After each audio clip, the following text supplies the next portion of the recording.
Et yo l'équipe, aujourd'hui je vous propose de faire un suivi justement de quelques espèces que vous avez déjà vues sur la chaîne. Vous allez voir, pour certaines c'est pas mal, c'est une belle petite réussite, pour d'autres par contre c'est bien plus compliqué. Bref, c'est parti.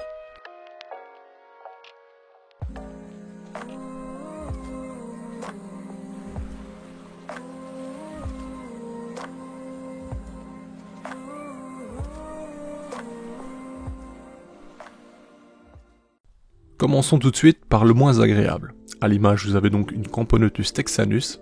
Elle est franchement pas mal, hein, vous la connaissez, je vous l'ai déjà présentée, mais comme vous le voyez, elle n'évolue pas. Ça, c'est un problème. Ça fait un moment que c'est toujours au même stade en soi. Ça a pris déjà extrêmement longtemps pour que cette nouvelle ponte se transforme en larve, parce qu'il faut savoir que le couvain qui est arrivé avec, qui avait l'air un peu desséché, un peu bizarre, elle l'a consommé instantanément, et pour moi, si vous voulez mon avis vraiment, je pense que ce n'était pas son couvain, sincèrement, mais bon, bref. Passons. Donc ici on est forcément face à un problème en soi, elle a du mal à fonder, mais pourtant elle a du couvain qui est déjà au stade larvaire. Mais celui-ci n'évolue pas. Alors je lui ai proposé pas mal de choses, hein, des plages de température différentes, du substrat, divers nourrissages pour la renforcer, etc. Mais visiblement rien n'y fait. J'ai pris contact avec des gens justement aux US qui me parlaient de leur propre Camponotus texanus, et ils m'ont dit qu'il n'y a aucun souci en termes de développement, que c'est plutôt rapide et plutôt facile. Par conséquent, je me dis qu'il y a un petit problème avec ma reine. Alors c'est totalement possible, hein. Il y a plein de possibilités, notamment le fait que ce soit une mauvaise reine, c'est des choses qui arrivent, mais ce qui est fort probable aussi, c'est qu'elle ne soit pas fécondée, tout simplement. Donc quand une reine n'est pas fécondée, elle va tout de même pondre, mais ceux-ci généralement, ce seront des mâles tout simplement. Et je sais par expérience que les mâles mettent beaucoup de temps à se développer quand c'est une reine non fécondée. Enfin, du moins c'est ce que j'ai constaté avec les reines que j'ai déjà reçues qui n'étaient pas fécondées. Bien entendu, je n'ai pas une expérience sur 10 années, ni même sur 5000 reines, hein, qu'on soit clair, donc je ne peux pas m'avancer pour vous certifier que c'est le problème. En attendant, moi je vais la garder dans tous les cas, elle va passer sa diapause, et peut-être qu'après celle-ci elle se relancera de plus belle, je ne sais pas. Il y a plein de possibilités, en tout cas on va l'observer, on va continuer comme c'est actuellement, et on verra tout simplement ce qu'il en advient, je vais dire, l'année prochaine, voir si elle arrive à fonder finalement, que son couvain évolue. Bref, c'est affaire à suivre. Nous sommes maintenant chez Camponotus festinus, voire arrogance, parce que je vous avoue que l'identification est délicate, hein, c'est vraiment, actuellement c'est limite pas possible de vraiment identifier par nous-mêmes, parce que toutes les informations à leur sujet, que ce soit les images et autres, sont délicates à identifier tout simplement. Ici vous le voyez, très bonne nouvelle, hein, il y a donc la première ouvrière. Pour rappel, elle avait perdu totalement son couvain, et on va en parler justement un peu plus tard. Avant ça, je vais vous faire un petit rappel. Cette espèce vient de chez Anton Top, et vous êtes beaucoup à commander, et vous oubliez en fait qu'il y a un code de 10% qui peut vous profiter, quoi. 10% sur votre commande, c'est toujours bien. Alors sachez que je ne vous rappelle pas ça dans le but de moi faire gagner quelque chose, sachant que le code est juste bénéfique pour vous. Je ne gagne absolument rien à ce que vous l'utilisiez.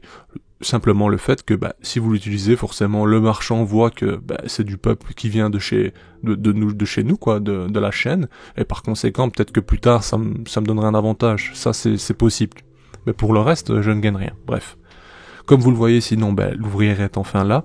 Alors on se rappelle, hein, j'avais reçu justement un tube où le coton avait cédé, donc c'était le couvain était totalement noyé, hein, pour être clair. J'ai récupéré tant bien que mal, mais elle a tout consommé parce que c'était certainement mort. Mais comme vous le voyez, ça se développe très très vite. Je n'ai pas regardé exactement la date de réception, vous pouvez aller le voir à la sortie de la vidéo.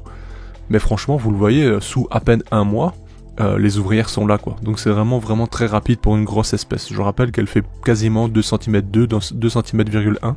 Donc c'est franchement pas mal. Bref, c'est une belle découverte et... je suis ravi de voir la suite, et surtout, vous le connaissez, hein, chez les Camponotus, qu'est-ce qu'on attend? Forcément les majors, etc. par la suite. En vue de la taille de la reine, c'est prometteur. Je pense qu'on pourra avoir une belle surprise, et en termes de coloration, c'est plutôt sympa également. Enfin bref, affaire à suivre, vous le savez. Et on verra justement l'année prochaine comment ça évolue. On passe maintenant à ma Camponotus erigens. Alors ça c'est pareil, en termes d'identification, actuellement il faut mettre des grands guillemets parce que ce n'est pas une certitude que ce soit erigens, mais on va l'appeler tout de même de cette façon. On verra, donc plus tard je ferai peut-être l'identification si vraiment ça nous intéresse à 100% de connaître. Mais bon, ici, je suis pas mitigé, mais ce qu'il faut vous dire, c'est que parfois le développement peut être un peu plus lent que ce que l'espèce peut produire logiquement, enfin d'après les autres, tout simplement parce que si cette espèce a véhiculé, admettons, 1 an chez un éleveur qui l'a peu nourri, qui l'a sous-nourri justement, qui ne l'a pas chauffé, etc., ben ça peut avoir un impact, on va dire, sur la progression par la suite. Et par conséquent, ici, c'est vrai que je trouve que le développement justement de l'œuf à l'imago, donc à la naissance, je le trouve un peu lent, franchement, ça fait un moment que je l'ai reçu, et bah, c'est seulement la première naissance. Donc, alors que j'avais déjà des stades larvaires juste avant, imaginez. Donc voilà, je trouve ça un peu lent pour le moment, pour une espèce africaine, c'est ce qui m'étonne. Maintenant, ça ne veut pas dire que l'année prochaine, ce sera pas radicalement différent, hein, je ne sais pas du tout. Et je vous avoue que même si Antoine possédait une espèce, une Camponotus du style, hein, parce qu'au final, elle a été identifiée différemment, ce n'est pas Erigenes, ben, je ne sais pas, je me suis pas spoilé, on va dire, sur le développement, rien, donc c'est purement découvert et on sera fixé bientôt. Bon, ici, les cocons vont bientôt être ouverts également, hein, parce que ils ont vraiment été, je veux dire, le tissage s'est fait en même temps quasiment, donc en termes de temps, ben, on sera plus ou moins dans la même période. Ici, c'est pareil, hein, c'est une ouvrière qui venait fraîchement de naître, ça tombait bien pour la vidéo, sachant que je voulais faire un suivi de plusieurs espèces directement, qui sont encore en fondation, pour éviter de vous faire une vidéo justement de 2-3 minutes où bah, je vous montre qu'une seule espèce et qu'il n'y ait pas grand chose à dire. Enfin voilà, hein, c'est comme je dis, au final, la fondation, c'est toujours un stade un peu délicat. Bon, ici, j'avais déjà reçu avec ouvrière, donc c'était plus simple, ouvrière et couvain. Maintenant, ben, il faut juste la remettre sur des bons rails, les réhabituer justement à des températures toujours correctes pour elle, jusqu'à temps que ben, celle-ci soit à fond, quoi, et puisse se relancer correctement. Mis à part ça, je suis plutôt content de ces espèces. Petite déception pour la Texanus, hein, comme je vous dis, et forcément j'aimerais l'avoir fondée. Si pas, on aura d'autres occasions, ce n'est pas un problème, mais bon, c'est toujours un peu décevant. Sur ce, c'est la fin de la vidéo l'équipe, j'espère qu'elle vous a plu. Si c'est le cas, prenez une seconde et mettez un petit like, ça aide grandement la chaîne et la preuve, on est dans les dernières vidéos, vous avez vu que les vues ont explosé. Un grand merci pour ça, on se dit à bientôt l'équipe. Bye. Hey, si toi aussi tu as apprécié la vidéo, n'oublie pas de t'abonner, de laisser un like, voire un commentaire, ou même de nous suivre sur les réseaux.